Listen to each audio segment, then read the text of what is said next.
Hi, everybody. How are you today?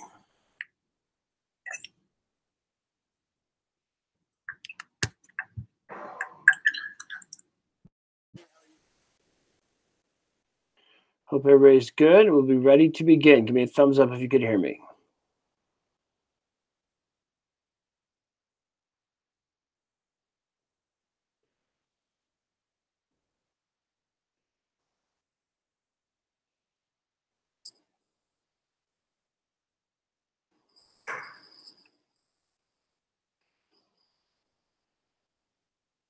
Okay, who could tell me what is a deed? What's a deed? Anybody know what a deed is? What's a deed? Who knows that answer? What is a deed?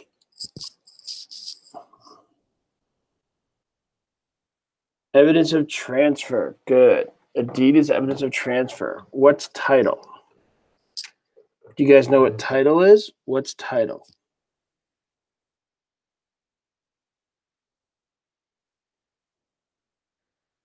Title is evidence of ownership. Good. Title's evidence of ownership. Excellent. Good job, guys. Who could tell me what is a quitclaim deed? What's a quitclaim deed?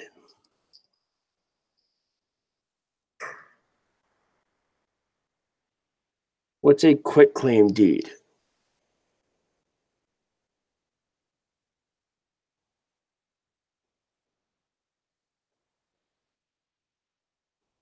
No warranties. That sounds very fancy. So what does that mean in simple terms? Like, who could explain? So I hear that term, no implied or express warranties. Sounds very fancy. But I want to make sure we're not just memorizing words and not having any idea what they means. So who could tell me what that means when you guys say no warranties? No express or implied warranties. And we agree sometimes we memorize these fancy words, but we don't actually know what they mean.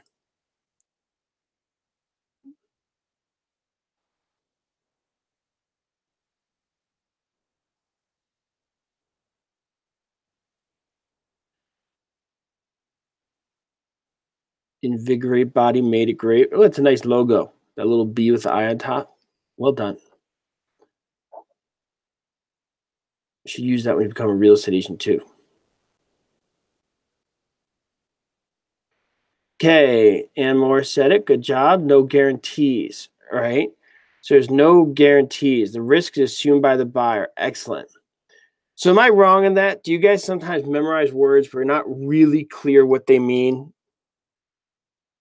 Who finds himself doing that from time to time?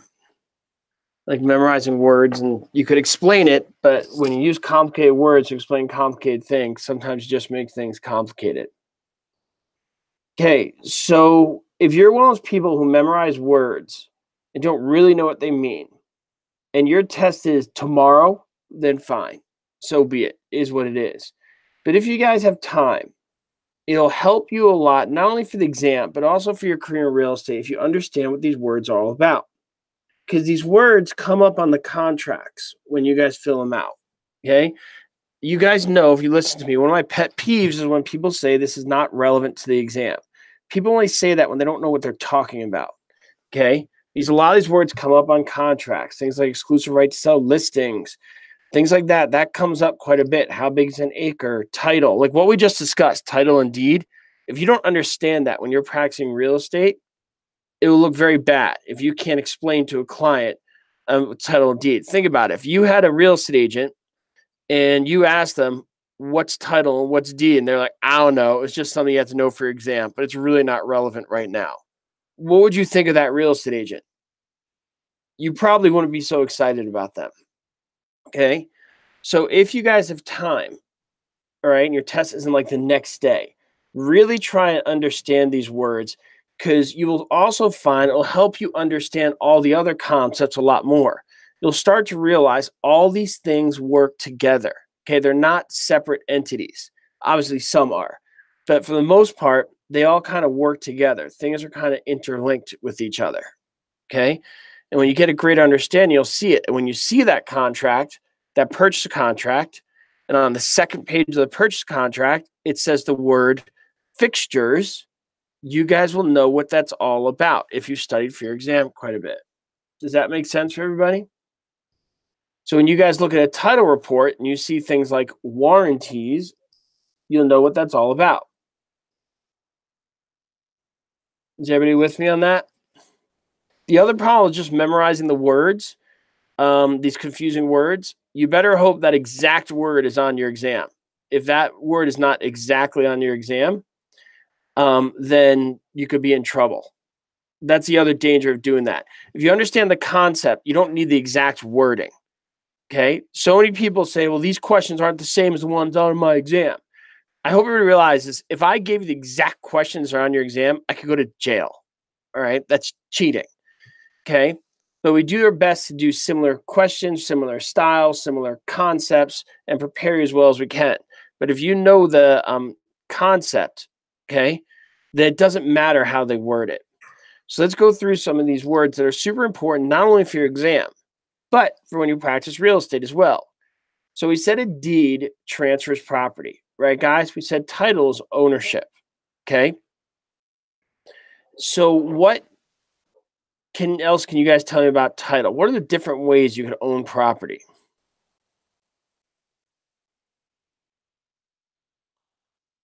So Russell asked a great question. So Russell said, so if a grantor signs and delivers me a deed as the grantee and I accept it, I take the deed to go get on title. How does that work? So the exact workings of it is above our pay grade. The escrow figures it out and they file it with the local governing bodies.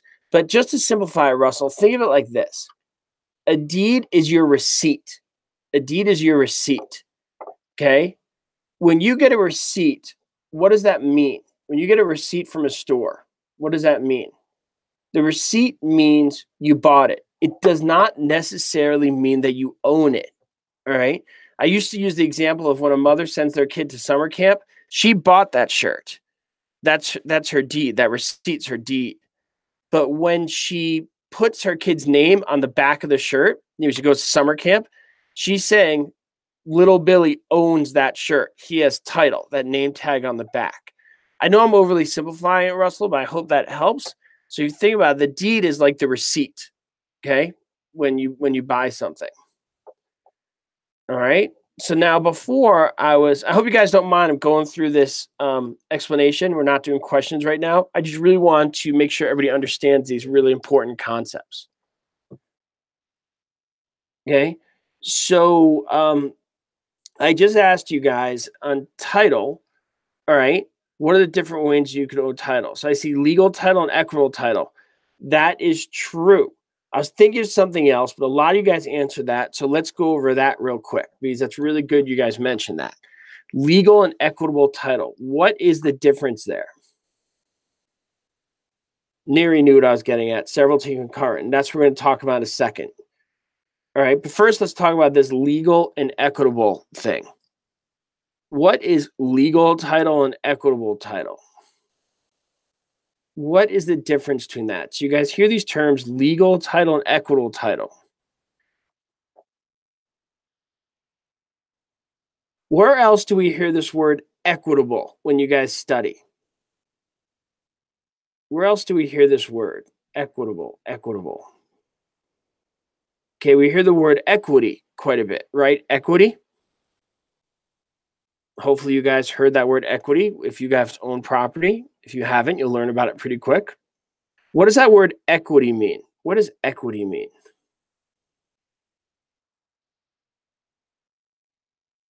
So as you guys are trying to write explanations here, think about what I said as we started this webinar today. Try not to use complicated words. Try and write explanations. If you could do this, I'd be super happy. Write explanations with one sentence that even the students who are brand new on the chat could look at it and be like, oh, I get what that is. I understand what that is. Okay. Kind of like how I tried to explain a deed by using the mother and the receipt and the kid on the shirt. But that's what we're going for. We want to make this as simple as possible, not only for you, but for the other people studying and for your future clients. Okay. So equity. So the technical definition of equity is your interest in the property above and beyond all liens against it. That's the technical, stuffy definition if you looked it up on Wikipedia. Okay? So the simpler way to explain it is like, when you sell your house, it's the money you could take home and go buy a cookie with. It's your money. It's your money. Okay? Because we know liens is the money you owe, whether it's taxes, mortgages, whatever it may be. Okay? So equity is that money you could go buy a cookie with. That's how I like to explain it. Okay? So now going back to this title, all right, equitable title, which was originally asked, we're talking about the difference in legal title versus equitable title. What do we know about it? So equitable title, first off, means you have the right to equity. You have the right to the equity. Does that make sense for everybody? So first and foremost, that's what that equitable title is. You have the right to equity. If any of you guys looked at those two words like a million times and never connected the two, and now you're like, oh, wow, that makes sense. Hopefully this helps. I know for me, when I was studying, I didn't connect the two until way late. Okay, so you got that equitable title, which means you have that right to that equity. Okay? Now, as the person has the right to the equity, so if the property goes from 500 grand to 600 grand, you get the 100 grand minus paying all the liens. Okay, paying all the liens. All right. Right, guys? And that also means you have the right to possess. You have the keys to the place. Equitable title means you have the right to possess. Okay. Now, does the same party have equitable title and legal title? That's right, Ann. And Ann, you have something else as well. So can the same person have equitable title and legal title?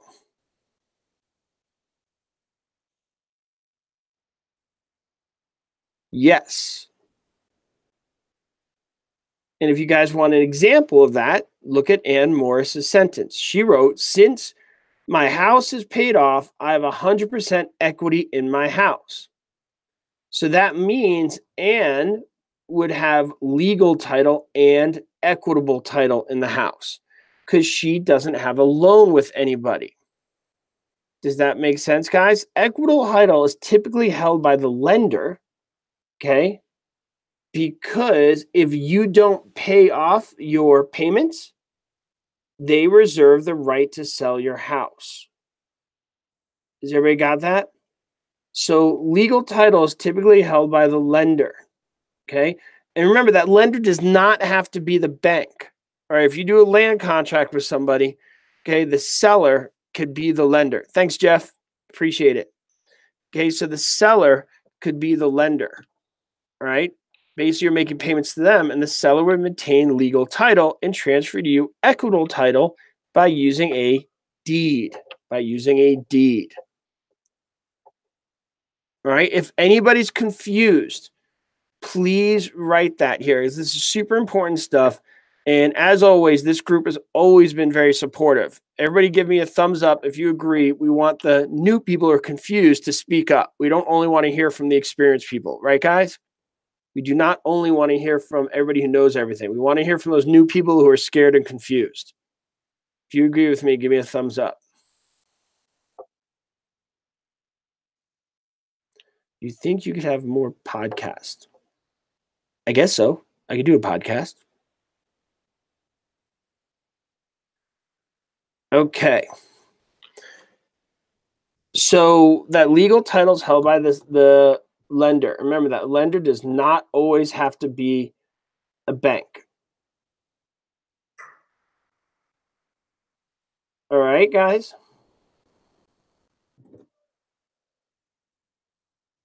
Okay, so Emily, I'll try and work on those for you then.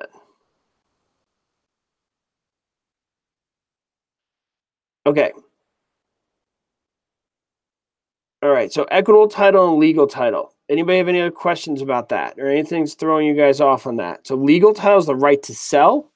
Equitable title is the right to use and possess and gain equity. So Ann Morris, when she paid off her loan, the bank or the lender, whoever she got the loan from, had no more interest in the property. Okay. So then she was good to go. Okay. So she had equitable title and legal title. Now, the other thing I was getting at was when I said, what are the ways you could own property? Some of you answered concurrent and severalty. Simple terms. What does that mean? Concurrent and severalty. Concurrent and severalty. In the most simple ways, what can you say about that? Yeah, Jillian, I could do a finance one. Everybody hates that topic, including myself. I'll do it again. Okay, Spotty Salad says single or with others. Okay, so severalty is by yourself. You sever all interest. Okay? Severalty is by yourself. Concurrent is with other people. Concurrence with other people. What are the different types of concurrent estates that come up? What are the different types of concurrent estates? So you got severalty and concurrent, by yourself and with other people. So what are the types of concurrent ownership?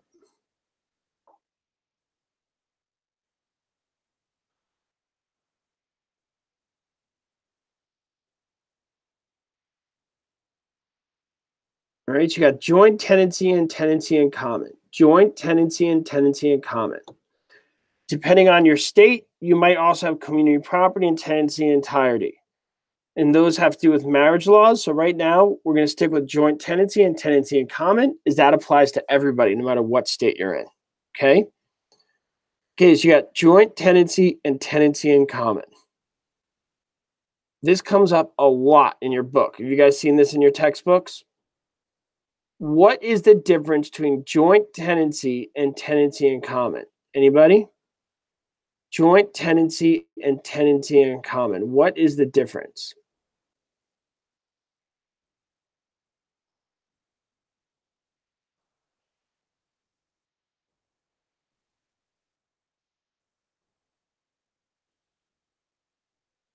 Okay, so joint tenancy has the right of survivorship. Good. Joint tenancy has the right of survivorship. That's a big one. So Jeff asked, community property is the same as tenancy by entireties? Yes, it is, Jeff. But different states have different definitions of it. So depending on what your state could dictate the terminology that's used. Okay, so joint tenancy, and by the way, just going back to that, Jeff, with the community property and tenancy entireties, when I say they're the same, I meant they both have to do with marriage, but different states have obviously different marriage rules and whatnot. So, you know, I don't want to claim to be an expert on that one too much, other than what you need to know for the exam. Okay, so joint tenancy, you have to tip. All right, time, title, interest, and possession. Everybody write that down. Time, title, interest, and possession. Time, title, interest, and possession. Everybody write that down. Joint tenancy is time, title, interest, and possession.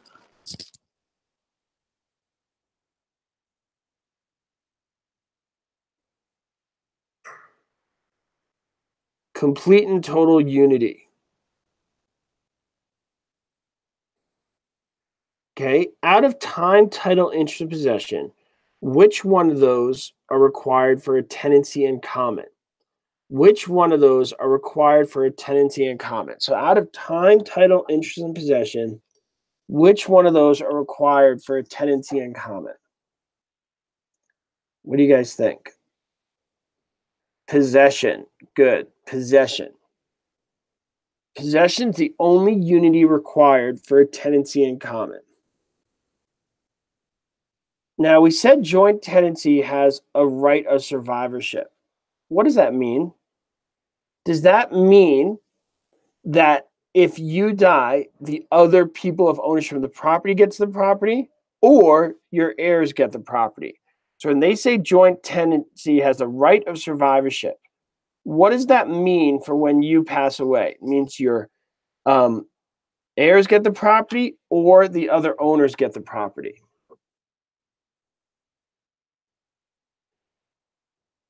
So Born True said, wouldn't interest be part of that too? Yes, but the interest doesn't have to be equal. The possession does.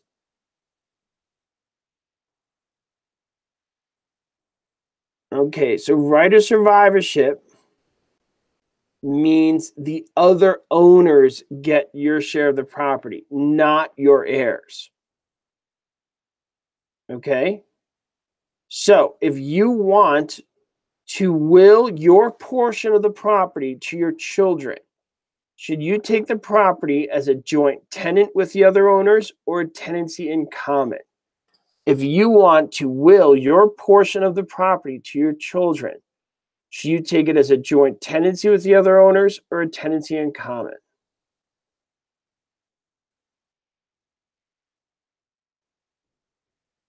Okay, tenancy in common.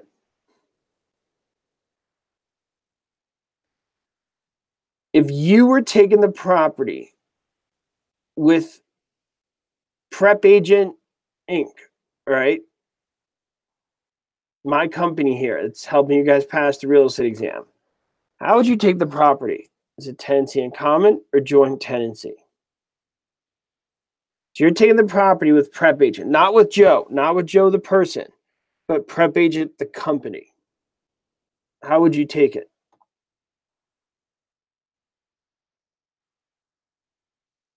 That would be a tenant in common. Excellent, guys. Do we know why? Why could you take with Joe the person as a tenancy in common or joint tenancy, but with PrepAgent, you could only take it with tenant in common? Oh, Sutreat said it perfectly. Corporations don't die, all right? They dissolve. You dissolve a corporation, okay? All right? There's no death involved with a corporation.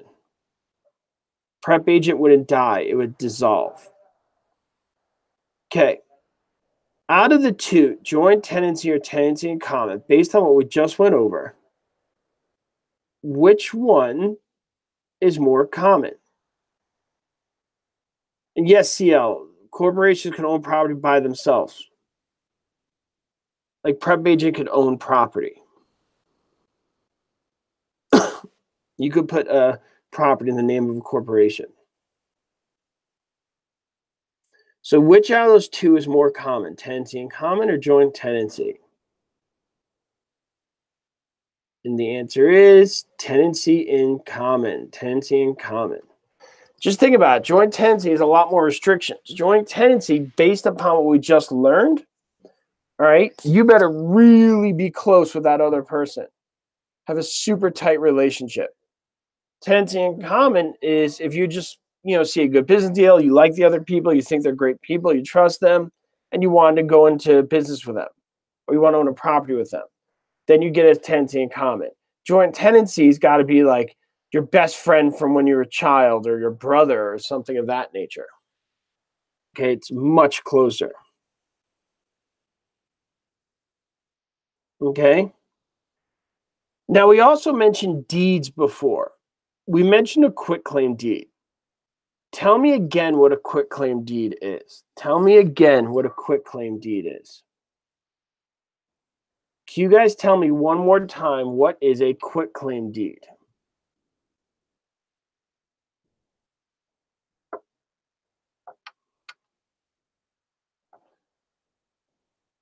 Quick transfer, no warranties.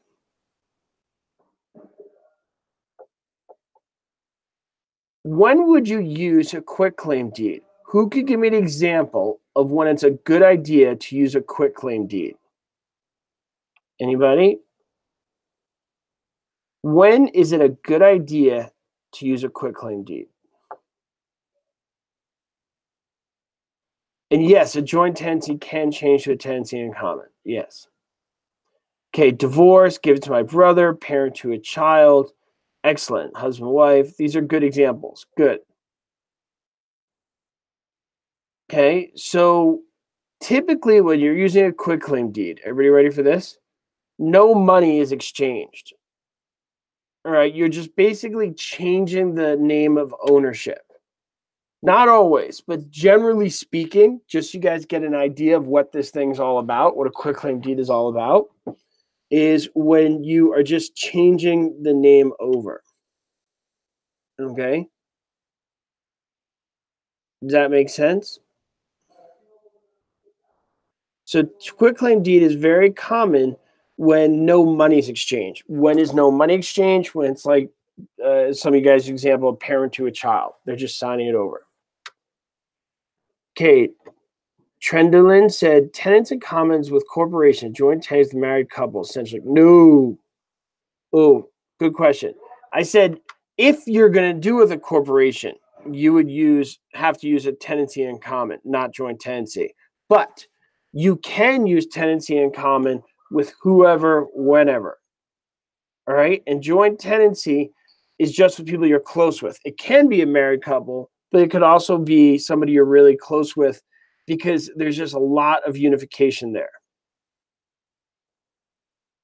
All right.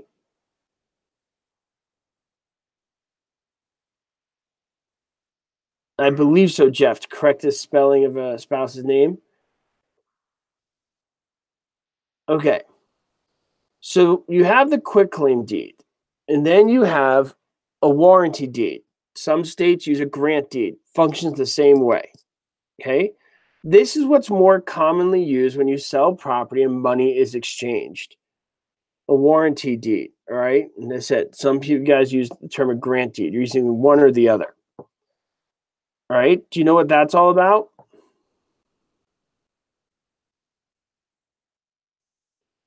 I think so, Stephanie, but I'm not a lawyer, and I do not think that's going to be on your exam. So don't sweat that too much. Okay, so when would you use a warranty deed or a grant deed? When would that be used? When would you use a warranty deed or a grant deed?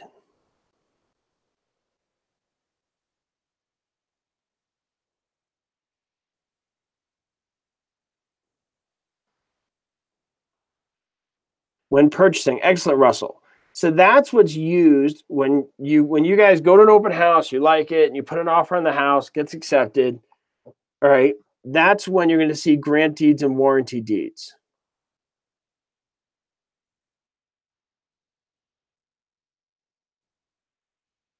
All right. Good job, everybody. Spent a lot of time talking about those. I hope you guys don't mind. Just most of the webinars I've been doing recently, I just did a lot of questions. So I hope you guys don't mind that we went over that review, over the basics of when you transfer property. But what we went over is super essential, guys. Super essential that you know it. A lot of the questions will get into more detail, but if you don't know that essential elements that we just went over in the past 30 minutes, then all you're going to be doing is memorizing questions. The reason I went over it like that is because it'll be a lot easier to learn this stuff, right, if you understand the basic concepts. Okay? All right, you like the lecture explanations? I'll mix it up.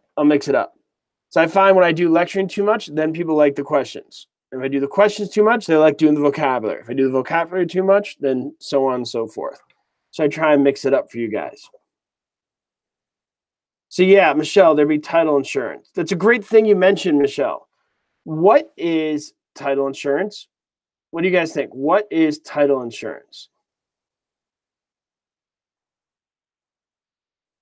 Thanks, Juan. What is title insurance?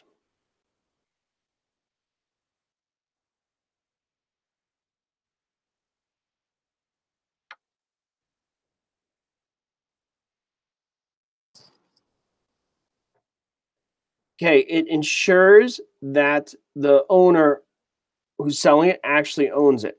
And if they don't, something happens, they can insure that. Okay, to protect title from unforeseen circumstances. Excellent, good. That's what title insurance is about.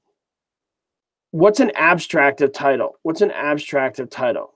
Oh, I love that, Melissa. Clear and marketable title. Great job.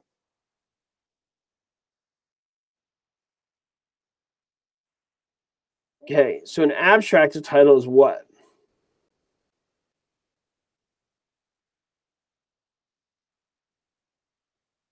Pretty much, Melissa, yes.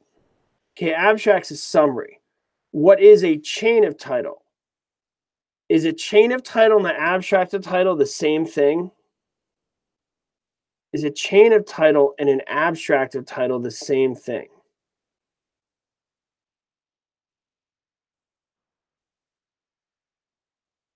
What do you guys think? Nope. Benjamin says nope. What is the difference between a chain of title and an abstracted title? What's the difference if a chain of title or an abstracted title?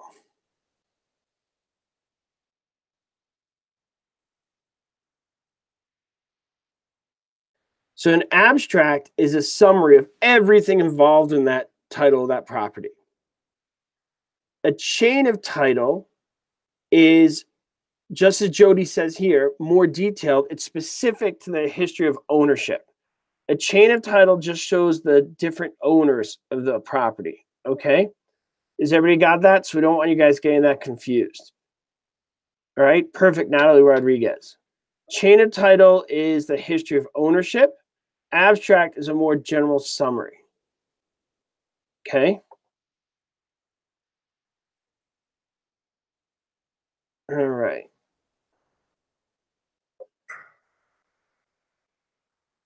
Good job, everybody. Let's do a question on the board here. It's been sitting here for a while. I'm sure some of you are itching to answer.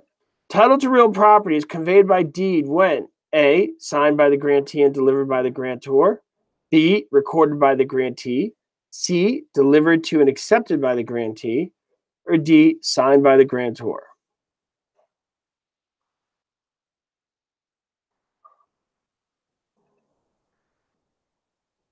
By the way, if you guys are happy with what I'm doing and the way I'm teaching and the way I'm explaining things, what I would love, make me super happy, and hope you guys don't mind me soliciting this. If you guys wouldn't mind writing a review on our Facebook page, that's where the reviews are super helpful for me.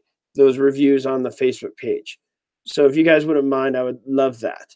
I love the emails saying, that you enjoy stuff, and I love the comments. Obviously, it'll make me feel good. I love that. But the thing that would really help me is if you guys write a review on the Facebook page, if you guys are happy with what I'm doing. All right. Okay. Here we go. Next question.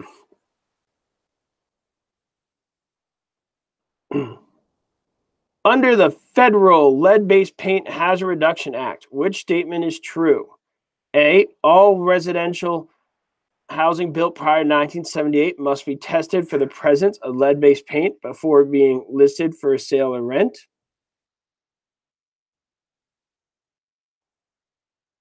Oh, I'm very happy, Victoria. Love that you're here. Okay, B, a disclosure statement must be included with all sales contracts and leases involving residential properties built to prior 1978.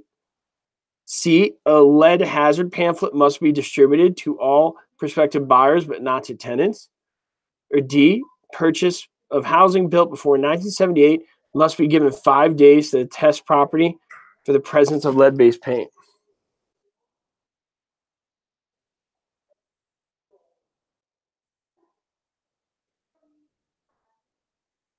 Okay, good.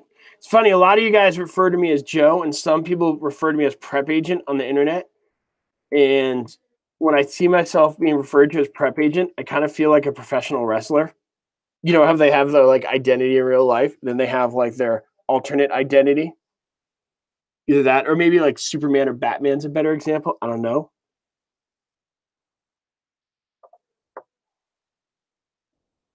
I can put on my hat. From the ropes. I've told you guys before that when I passed my broker exam, if you want to think of what I was doing or what I look like, just imagine the Ultimate Warrior entrance to the ring. For those of you guys who weren't fans of wrestling in the late 80s, then you won't get it. For the rest of you guys, I think you'll know exactly what I'm talking about. But if you guys pass your real estate exam, just watch a little clip of the Ultimate Warrior entrance theme. I'm showing my age here, but, you know, when I was a kid, I thought he was cool. Anybody else? Am I alone with that? Come on, I can't be alone with that. All right. All the following are variances except A, an owner giving permission to build into a setback. B, a fence built to a height of 15 feet.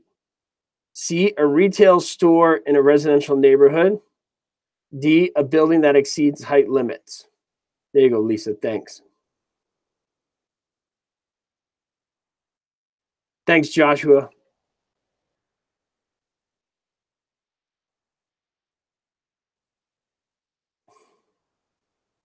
Some of you giggle after you watch that video, but after you pass your exam, I swear you're going to bolt out of that building and want to do the Ultimate Warrior thing. You'll be so excited. Okay. So what is a variance? What's a variance? Who knows what a variance is? We see this word variance. What's that all about?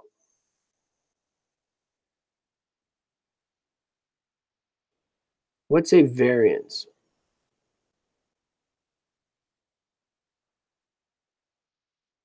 Exception to the rule. Okay. When you have a variance, you have non-conforming use, which may have been given to you because you were grandfathered in. Did everybody follow that sentence there? When you have a variance, you have non-conforming use to the local zoning laws, which may be there because you were grandfathered in. Did everybody follow me on that? The grandfather clause is when you had an existing way of using the property, which does not conform to the new way the property is being used. You're allowed to use it because you were there before the new rule was put in place. That would be considered non-conforming use. Okay, you could also be granted a variance. I can't get that song in my head.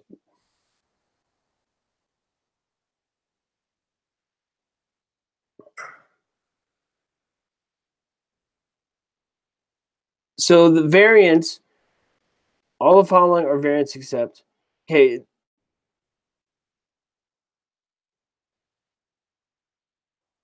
well, a retail store in a neighborhood would not be a variance. Okay, so Joshua, because that is a zoning for business.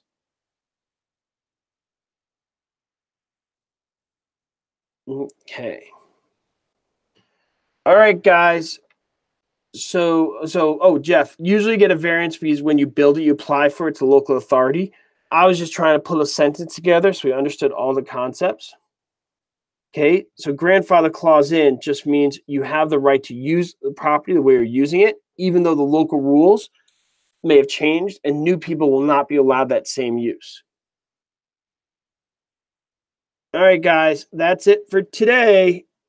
There's a lot of talking today, but we'll be back tomorrow. Back here tomorrow. I hope you guys are having a great day.